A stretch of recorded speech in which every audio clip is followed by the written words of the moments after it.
And then I would get up and I'd get dressed and drag myself over to my stage in the morning. And the second I stepped on my stages, absolutely everything that was wrong with me disappeared. I wasn't sick. I wasn't tired. I wasn't suffering. I was laser focused on these wonderful people and these extraordinary events. And I got to be full force Fitz Koehler again. Welcome back, everybody. This is Chris G here, and I've got us a Titan today with the Titan's Tale where we're inspiring empires. And then I've got Fitz Koehler all the way from Gainesville, Florida. And Fitz, welcome to the show. Thanks for having me, Chris. I'm glad you're here. Fitz, I know you're an entrepreneur, and I know you're a cancer survivor, author, all that good stuff. But I'm going to let you kind of explain it a little further. So the heart of who I am is a fitness professional. I started teaching when I was 14 years old. I never had any idea I'd turn it into a career, but I did fall in love with it back then. That led me to the University of Florida. And during my undergrad times, I worked in 17 different countries. I taught fitness on a cruise ship. I hosted a television show. Started writing articles and really fell in love with the ability to help people on a mass scale. And so when I graduated, I finally, the light bulb went off and I thought, you know what, this is who I am and this is what I want to do. And so I incorporated my business Fitzness International at 20. I think I was 20 at the time. I had a friend who was a lawyer who helped me do that, which I'm so grateful for him. I trademarked soon after because that was another great pointer. I was able to, really receive and act upon, which wasn't easy, but I got it done, right? And I've spent the rest of my career helping people live better and longer, trying to make fitness understandable, attainable, and fun. I haven't worked at a fitness center since I was about 21. Everything I do is via mass media. So TV, radio, books, magazines, online presence. I do a ton of corporate keynotes.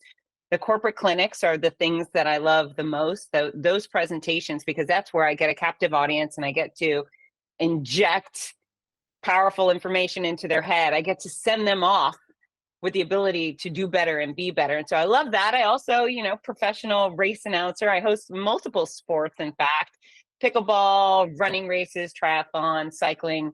I make happy noise for people who like to exercise, which is pretty cool. And then, of course, with this cancer thing, I did not enjoy having cancer, but I made lemonade by using my experiences and my expertise to write the Cancer Comeback Series books. So I help cancer patients and survivors weaponize exercise and nutrition because they actually do have a lot of control. And if you do the right thing, along with accepting, in my opinion, your doctor's quality treatment, you're far more likely to reach remission and definitely more likely to get back to quality living post-cancer, even vibrancy and athleticism, which is very meaningful. Awesome. We talk about brand awareness, and for those who can't see you, who are driving right now or something like that, your name is Fitz, F-I-T-Z, and your name of your business is Fitzness, F-I-T-Z-N-E-S-S. That's perfect. So I'm really tickled by that. You said you hadn't worked. So you had a job, but then now you decided to go out on your own, right? Did you always know that you were wanting to go on your own, or at what point did you decide I need to be my own boss and promote myself, basically? It's interesting because the work that I do, I technically work for people, right? So when Disney or Oakley or Tropicana hires me to speak for them, they're my employer, right? But I'm a contractor. Working at a gym was never an option for me. I knew that would be a dead end road. No offense to those folks, but that's a job. It's not a profession. It's for very few people is it a profession, maybe upper management if you're in it for life. Mm-hmm. And I just kind of had my own idea. Speaking was always something I wanted to do from the time I was 15, speaking precisely about getting people to do better and be better. I really saw the light on fitness back in that. Even right away, I thought, wow, the people that are investing in their health, they're better professionally. They seem nicer. They got better confidence. Like all the things in their world are going well. I'd like to convince people that this is Mm-hmm. the right path to take and teach them how. So yeah, it was early on when I was 20, I just thought there is no job I could apply for that would satisfy me. And then I think I would probably get fired from any job that I agreed to do because it wouldn't be serving the thing that I want to do.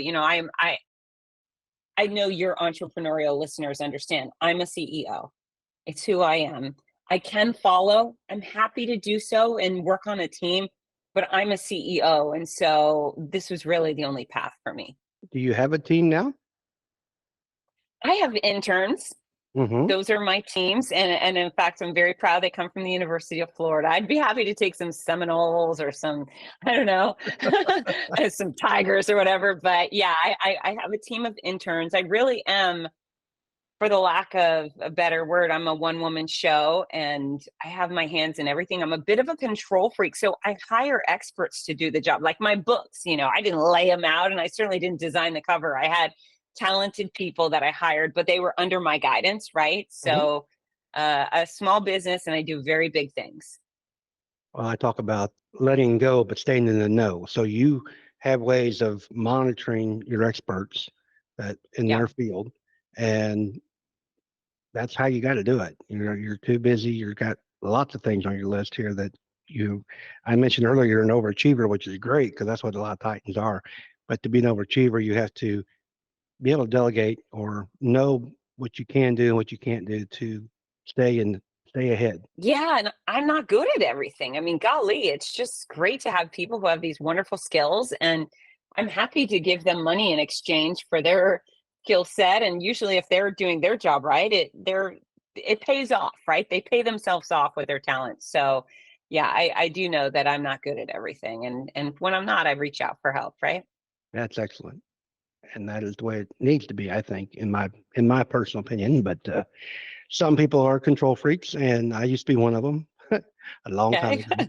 And it's I don't know if it's just like a trigger. All of a sudden, you have to decide that I need help, and I got to turn it over and got to have faith that somebody can do better. And well, you always know somebody can do better, but I think it's a fear factor, don't you? Turning stuff loose. Yeah, yeah, and there's certain things I'm willing to turn loose, certain things I am not willing to turn loose. But Yeah. yeah, I mean, I really respect that other people are just good at other things. I mean, it's so funny. I'm very fortunate. Companies reach out to hire me. We need a keynote speaker. We need someone to teach at our conference, and I'd like to bring you in. And so I do those deals and so forth. But I'm not really good at marketing myself. It's awkward. I mean, imagine if I get on the phone with you and I say, hey, listen, I'm so dynamic and I provide the best information and your audiences will die laughing. They will love me. I sound like a blowhard, right? I sound like an Right. absolute doofus. So most of my presentation, or I would say almost all of my presentations are passive. They come to me and that's wonderful. But if I had a guy or a gal who reached out to others and says, hey, Fitz is, one of the best speakers you'll ever experience and she'll knock the socks off and so forth, then that would be great. So I'm leaning towards finding that person. And again, same thing with the books. I self-published, and darn it, am I good at self-publishing, but only because I know how to find a great editor and I know how to find a talented book designer and a cover designer and so forth. So, I know what I'm good at, I know where I'm not. And instead of just spinning my wheels, why not utilize the talents of other capable people? You're in your life, and sometimes they send you speed bumps, and you're running your business, doing your broadcasting, your race announcing everything, and you get diagnosed with cancer. How did that affect your business? Because you're in charge of things you want to let go of and things you're not letting go of. And I know emotionally that's got to be a big impact. My wife's aunt's going Yeah, through that right now. it's everywhere. It's rampant. I will be rooting for your aunt. It was it was surprising. It was 2019, February of 2019. I was actually at a race weekend to run. So living my best life. Great. My business was booming and I was super healthy and everything was going well. Perfect little family. And 6 weeks after a crystal clear mammogram, I get out of the shower. I have an itch. I rub my underboob and I find a lump, which the doctors describe as the size of a grape. 6 weeks after a crystal clear mammogram. They didn't miss anything. There wasn't there. I immediately make an appointment, go through the scans and the biopsy. And within about 8 days after finding the lump, I'm told you have breast cancer. It's already spread to your lymph nodes. It's moving through you like wildfire. So we need to treat you urgently and aggressively. And so they did. And so my path ended up being 15 months of chemotherapy, 21 rounds of chemotherapy, 33 rounds of radiation, surgeries. I had all the things. I call it the treatment triathlon. And I made some decisions before I got started, and they really were impactful on everything moving forward. And number one was utilizing perspective. I kept in mind that there's babies in the hospital with cancer. There was never a why me out of, you never heard a why me because those babies didn't do anything, right? So never went down that hole. And then also, I decided to pursue my passions no matter what. I knew cancer was going to take my hair. It was going to take some of my good feelings. I really didn't understand the extent of what it was actually going to do to me. But Hmm. I decided cancer is not taking quality time with my kids, and it is not taking my career. I've worked too darn hard to build this business, and it is going too darn well. And I am doing the things that I love to do, and I make a great amount of money. So screw you, cancer. That's not on your list of things that you can take. And mind you, it took everything. It took so much. Oh my gosh. I mean, my fingernails ripped off. I was violently ill for 15 months. It was awful. Hmm. But because I made that decision before I had that first drop of chemo poured into my body, I lived up to it. I lived up to my game plan. So despite all the hardships, I got on 30 planes out of Gainesville, Florida to go do keynotes and to go announce races. And it was fascinating because, imagine traveling with a stomach bug or flying with Yeah. food poisoning. It was that, I'd get from Florida to California or New York or whatever. I'd get off the plane. Quite often I'd get IV fluids in that town. My employers were very helpful trying to take care of me. I'd get it in my hotel room, which was pretty bougie, but quite often I would sleep on those hotel bathroom floors, because that's where you are when the world is spinning. And then I would get up and I'd get dressed and drag myself over to my stage in the morning. And the second I stepped on my stages, absolutely everything that was wrong with me disappeared. I wasn't sick. I wasn't tired. I wasn't suffering. I was laser focused on these wonderful people and these extraordinary events. And I got to be full force Fitz Koehler again. And so, the lesson there for those of your listeners who are actually doing the thing that they're called to do, pursuing their passion, they've built a career that they adore, stick with it. That will be your reprieve from all the awfulness that comes with disease or injury. And for me, it was just miraculous. I mean, if I was announcing a full marathon, which often has me on a stage for 10 hours, I got to be full force Fitz Koehler for 10 hours. Extraordinary. It was cancer free for 10 hours. Now, mind you, the second the final athlete would come through that finish line, every part of me shut down, and I was a little worse off for it, but it was awesome. And so I'm so grateful I did that. I would go up to TSA and on the way out of Gainesville, and my husband would know what was going on with me, and he would stare into my glossy eyes and say, "How are you going to do it?" And I would say, "I just am." And so stubbornness is sometimes my greatest curse, definitely my greatest asset. And I just believed in me. I knew I would figure it out. I always do. I've never, ever once failed to produce professionally every single time I come through. And so I believe in me. And so that went a long way. And I know that if I had taken a year and a half off, nobody would have blamed me. People said, "Oh, poor girl's got cancer. Of course, she's staying home." But I would have blamed me. And Fitzness, the business I worked so hard to build, would have been decimated. Instead, I tripled my business between diagnosis and remission. And so decisions, we all have them. And mine was to control what I could, when I could. And thank goodness for that. Yay me. That's right. That's a Titan's tail right there, if I ever heard one. Thank you. So that is awesome. You're an author. You wrote 2 books Great. and three. Oh, I'm sorry. I only saw the. Well, I know That's you have okay. well, I know you have a series. I'm talking about. Yeah. So I know you wrote 3 books, but you also wrote a cookbook at some point. Is Yeah. that right? Yeah. So Yeah. A long time I, ago. my assumption, yeah. So the assumption was the cookbook was prior to your cancer, Yes. and then what inspired you to write a book on your lemons to lemon? I mean, is it just you, or did you have somebody say, that's a great story. Tell me how you did it, type thing. No, I did it. You know what? So I'm not a victim of anything Hmm. ever. And when I was sick, the whole world, not I say the whole world, those that were interested, right? I have a pretty large following because of my media presence and the work that I do. I Hmm. told people I had cancer. I had no choice. I was going to show up bald. I never wore a wig, so they were going to see it. So I said, "Hey guys, I got cancer, but I don't have the capacity to um, accept pity, right?" And so as I went along the way, people would say, "How are you?" And no matter what was going on with me, I would always say, "I'm great. Things are going fine."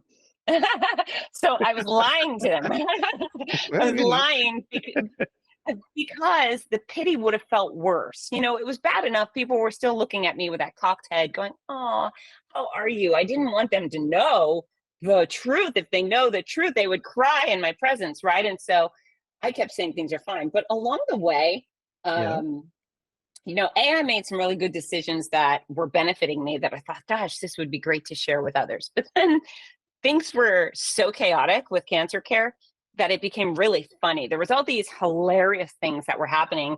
And I kept thinking, gosh, people would get such a kick out of this. They would love hearing about this crazy experience. But again, at the time, I didn't want them to know.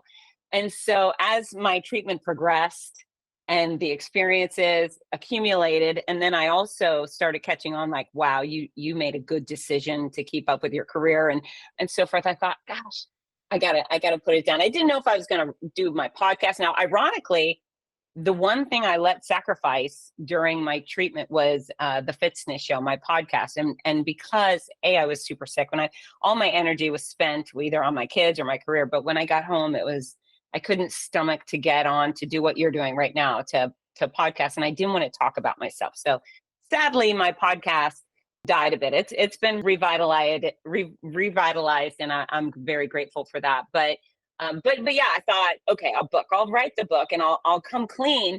And by the time it's released, I will be done with treatment. So people can't pity me in reverse, right? They can read Sure. the story, they can learn the lesson, they can have the laughs. And really, I don't think most people think a cancer book would be hilarious, but it's called My Noisy Cancer Comeback.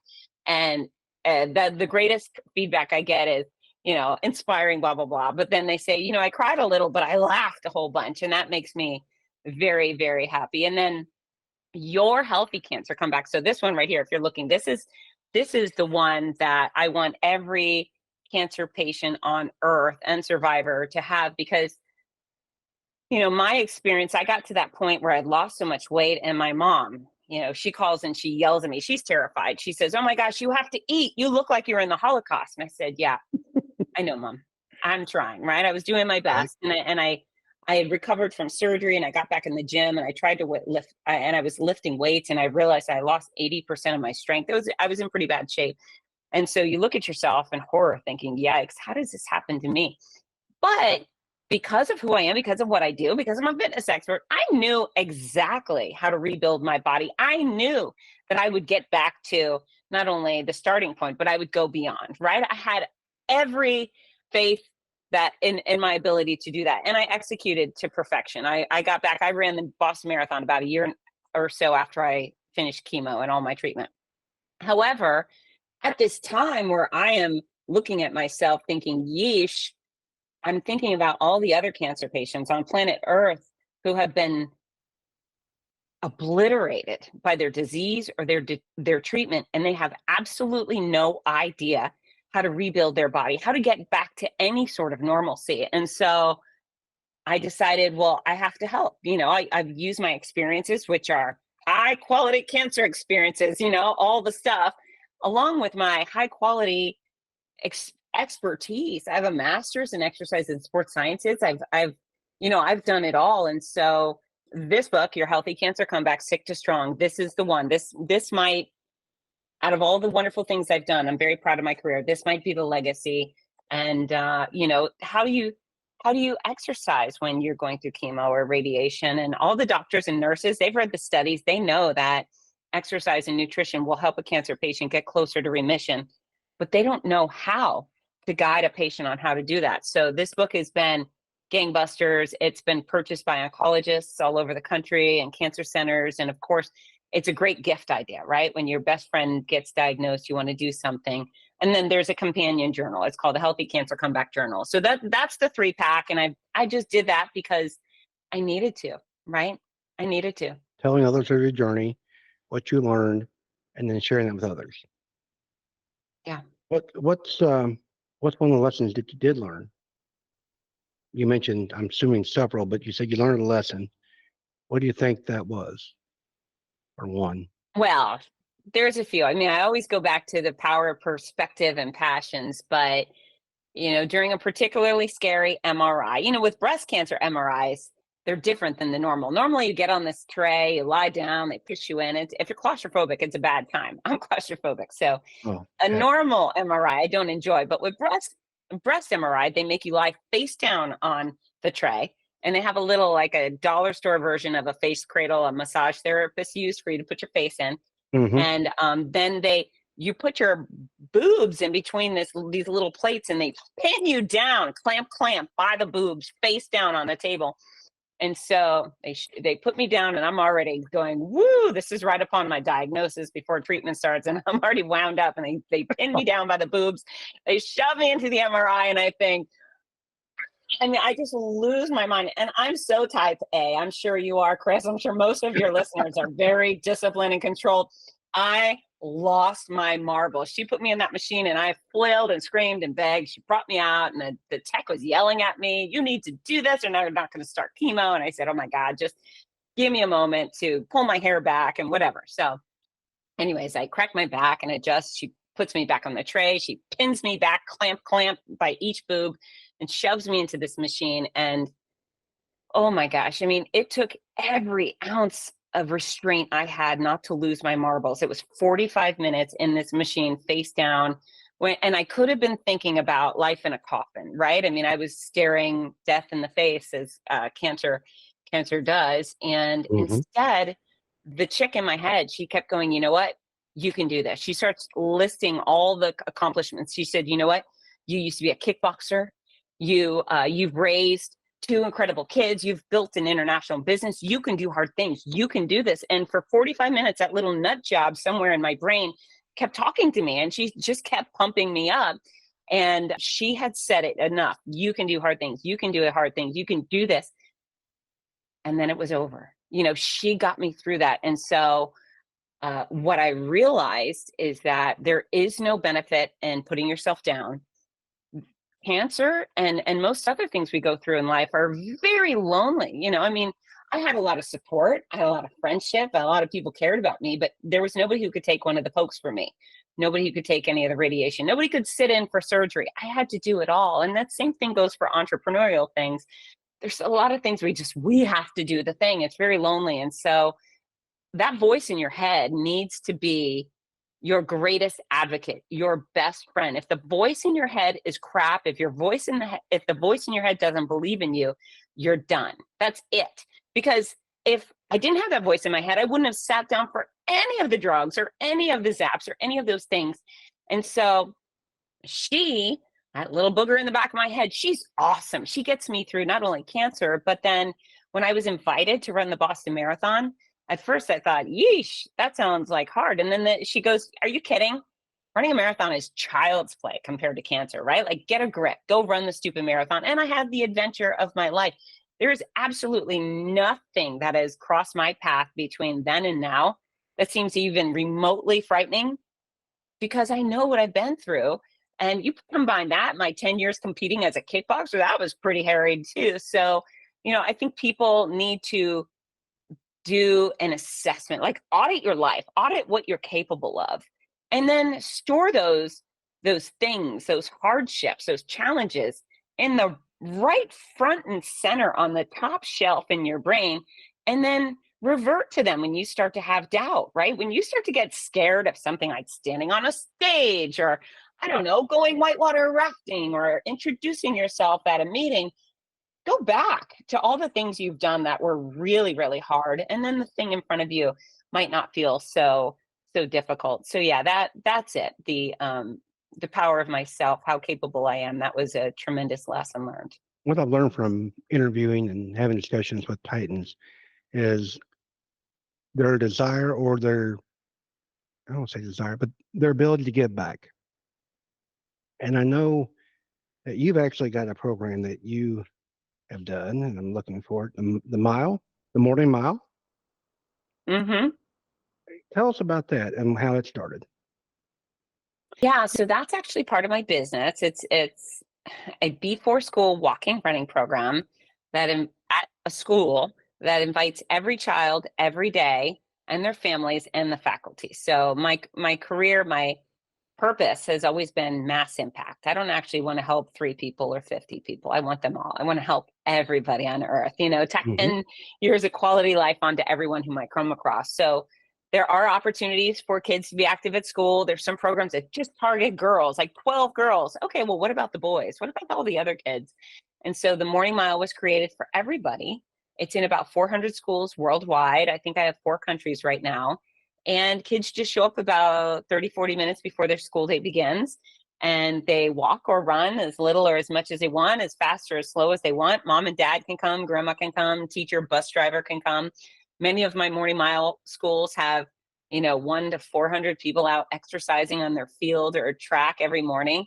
And we have play music. We have a wonderful, simple uh, program for rewards. And gosh, I mean, my morning milers worldwide have completed millions and millions of miles, and it's changed so many lives. And I have no doubt that it has instilled that discipline and daily habit of taking good care of your body and commitment that we're going to see our Olympians and CEOs saying, well, I learned to be awesome doing the morning mile when I was a kid. So very, very proud of the program. If anyone wants to get their favorite school started, or they would like to sponsor a school, it's very affordable. Morningmile.com is my home base for that. And it's fantastic. That is an awesome way to get back and keep influence people. And that's what you're doing. How did you become, well, you're a marathon, well, you're an announcer. Let's put it that way. You're an announcer for some sports. Did somebody come to you and ask you, or did you kind of approach that, or did you actually look for that position? No, I was invited. So I have spent my career speaking on stages about a variety of health and fitness topics, and I'm a sport performance expert. That's part of my education and expertise. And so Disney World has an endurance series called Run Disney, and they were bringing me in to all of their events virtually as their Run Disney fitness expert. And so I would, at the expo where athletes would come pick up their race bibs and their shirts, I was teaching clinics on strength training for runners or pain prevention and stretching for runners, whatever. And their race announcer, their sports host, Rudy Novotny, who has one of the biggest, most charismatic voices in all of athletics, he was stuck introducing the speakers. That was part of his duties for the weekend. And so he was always introducing me, and he would stick through my clinics. And at the end, he would say, wow, you're so good. You're so engaging. That's incredible, blah, blah, blah. And one day I got done speaking, and he said, you know what? I need a co-announcer for the Orange County Marathon in California in a few months. Are you interested? And I said, well, I've never done it before, but I see what you do. It looks like a lot of fun. I'd love to give it a shot. So he connected me with the race director of OC, and the race director said, yeah, it looks like you might be a good fit here. Come give it a try. And within about an hour of him, within about an hour of me yelling go for the first time on marathon morning, the race director came over and said, could you come back next year? And I said, yep. And there were other race directors around who said, could you come announce our races? And so, it just kind of spiraled in the most wonderful way. I love it because you know what? With fitness, I have to do a lot of arm twisting. I'm always trying to convince people you should exercise. On race day or whatever sports I'm hosting, a race organizer says, here's 20,000 people who think exercising is a good idea. Make sure they know what to do, know where to go, and have a great time. And that's just fun stuff for me. So yeah, I love being on the microphone at those events and celebrating athletes of all levels. You incorporate some of your, not your business, but I meant like some of the stuff you do in your business into your announcing, like encouraging people Well, to exercise type thing. of course, of course. So, within the running world, for example, I do host the start and finish lines, but I also teach clinics at those events, and I host live streams for the race organizations. And so for certain, I'm encouraging runners tend to just run. This is the bad thing about runners. Runners are awesome for a million reasons. The bad thing about many runners is they exclusively run, which sets them up for injuries. And you see our runners are always on the injured list, right? So they Hmm. need to do strength training and stretch and do balance training and watch what they put in their mouth. And so, when in the proper moments, I do interject those educational components, and most of them know who I am and they know my background. And so when I give them advice, they take it seriously. You use social media to promote your, Yes, and can I could I watch you on TV, or do you do like one-on-one? You don't do one-on-ones, right? You do more like one-to-many. Is that primarily it? correct, And correct, correct. how do you do that? Like, you have a certain day of the week, or is it already pre-recorded? So most things I do are, well, I mean, golly, you know what? It's all cumulative. So everything I do boosts the other side of the business, for example. And so when I pop up on television, TV news, it's quite random. We're going to talk about this topic here in I'm in Las Vegas. I get with their news, and we'll talk about the athletic shoes at the shoe show, or I'm in Orlando and we're talking about preparing for a healthy day at school. So the news is very haphazard. The fitness show comes out every week, and then I'm a regular guest on lots of podcasts like this one. The races will often bring me on for live stream, but it's interesting. My runners, Hmm.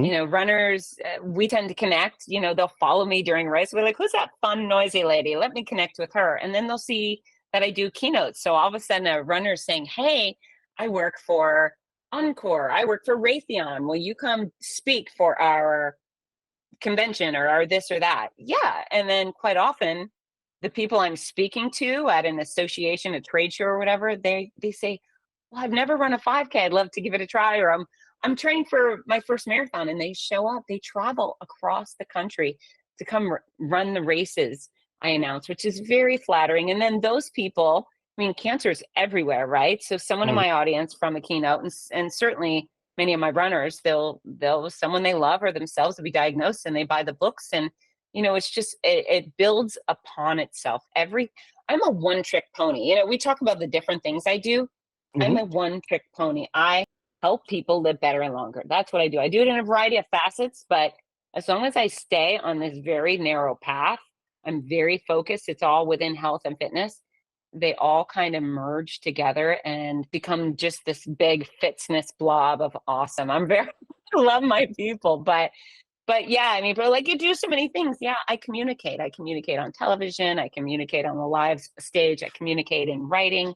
But uh, yeah, online or in person, it doesn't matter to me as long as I'm able to connect with people. Well, before we go, I want to hit on one other subject. And my assumption is this came after you wrote your series of cancer survival books. And that was you spoke, or I guess you were a speaker at the American Cancer Society I've been speaking with American Cancer Society for a very long time, before and after cancer. before and after. Yeah, Well, did your, obviously they received you both ways. Did you, did it change after you survived as far as your fanness, I guess? I don't, did your presentation change? Because you had different perspectives. absolutely. Absolutely. So, yeah, I mean, I've been working for cancer causes and diabetes and heart disease and all sorts of health issues for a very long time. Hmm. But it's very interesting. I think my first time speaking for ACS was in the smack middle of my treatment. Oh, wow. And it's so interesting to be in support of a cause, and then all of a sudden you are the cause. Hmm. It's a very uh, humbling experience to show up and with my little, buzz cut or whatever was going on with my hair and skinny, and thinking like, oh, these people are out there, are here because they care about people like me. So it's very humbling. But now I do have that perspective, and I think I'm able to speak from a place of hope, because people look at me now, like, you're just meeting me. So you might look at me and think, I can't imagine her so sick and frail.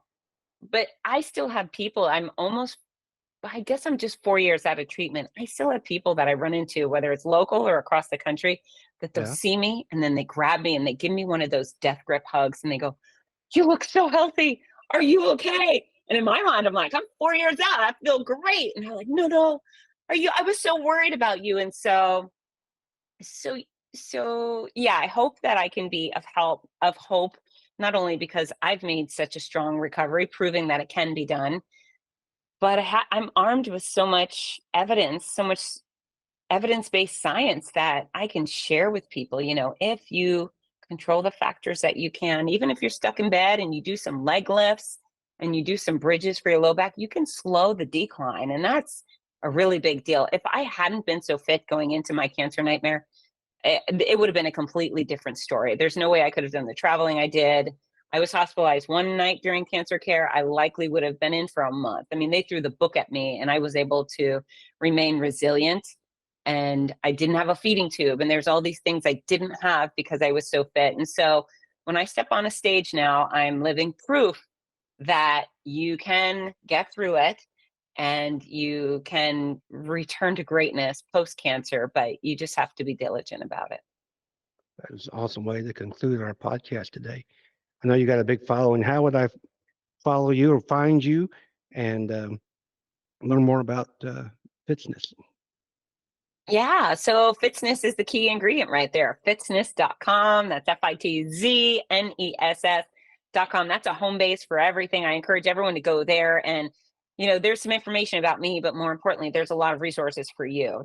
It's free workout videos, free recipes, free guidance, free la la la. I want you to go there. That will be my legacy. If I kick the bucket tomorrow, I get hit by a bus, I will hopefully be able to guide people to live better and longer for eons to come. I'm also at Fitzness on Facebook and Instagram and YouTube, and I am very active on LinkedIn. But here's the deal. If people follow me, I promise quality content in return, but I would much rather them connect and say, hey, I heard you on Chris's podcast, because I'm always looking for new besties. I would much rather have friends than followers. So yeah, Fitzness everywhere. Connect and say hi. Thank you, Fitz. And is there a link on your website to the Morning Mile? There's a link for everything. Morning Mile is on fitzness.com. The books are there. Everything's there. Right. Well, thank you again for being a Titan today.